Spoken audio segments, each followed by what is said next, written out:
15,65,94,842 আর দলটির ব্যয় হয়েছে 4,80,04,823।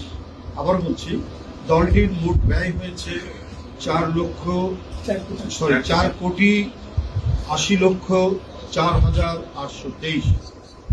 আপনারা অনেক সময় প্রশ্ন করেন যে আমাদের আয়ের উৎসটা কি, সেটাও আমরা এখানে জানিয়ে দিয়েছি। জাতীয় নির্বাহী কমিটির মাসিক চাঁদা, বই পুস্তক বিক্রয়, বিভিন্ন ব্যক্তি ও প্রতিষ্ঠান হতে অনুদান, ব্যাংক হতে অর্জিত সুদ, এটা হচ্ছে আমাদের সোর্স, আমাদের আয়ের সোর্স।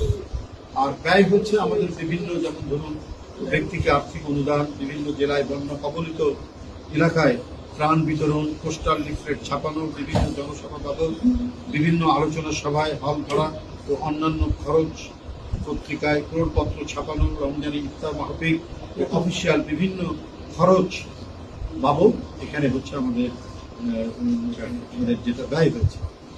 তো এই মধ্যে আমাদের টোটাল আয়ের মধ্যে যে ব্যয় হয়েছে এর মধ্যে আমাদের উদ্বৃত্ত রয়েছে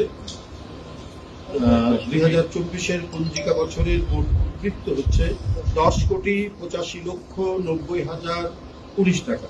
আমি আবারও বলছি, 10,85,90,019 টাকা, যা ব্যাংকে গচ্ছিত আছে। বন্ধুরা, নির্বাচন কমিশনের বিধান অনুযায়ী এটি প্রতি বছর 31শে জুলাইয়ের মধ্যে আমরা দলের আয় ব্যয়ের প্রতিবেদনটি এখানে জমা দেই। এটা বেশ কয়েক বছর ধরে যে প্রেসিডেন্স, যে নজিরটি স্থাপিত হয়েছে তার কোনো ব্যত্যয় হয়নি। সেইভাবে আমরা এটা দিয়ে আসছি এবং এক্ষেত্রে আমরা আয় কিভাবে আমাদের হয়েছে, আমরা কোন কোন খাতে ব্যয় করেছি, সেগুলো আমাদের পুঙ্খানুপুঙ্খ রূপে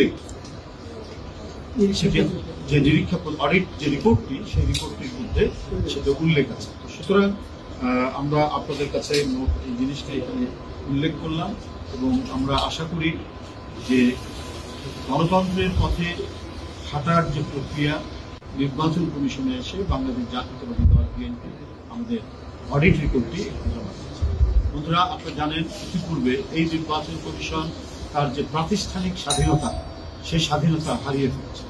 প্রতিষ্ঠানটি হয়েছিল নির্বাহী বিভাগ তথা নির্বাহী বিভাগের যিনি প্রধান এবং যে নির্বাহী বিভাগটি একেবারেই অনির্বাচিত এবং অনেকটা গায়ের জোরে ফ্যাসিবাদী ক্ষমতার জোরে ক্ষমতায় ছিলেন,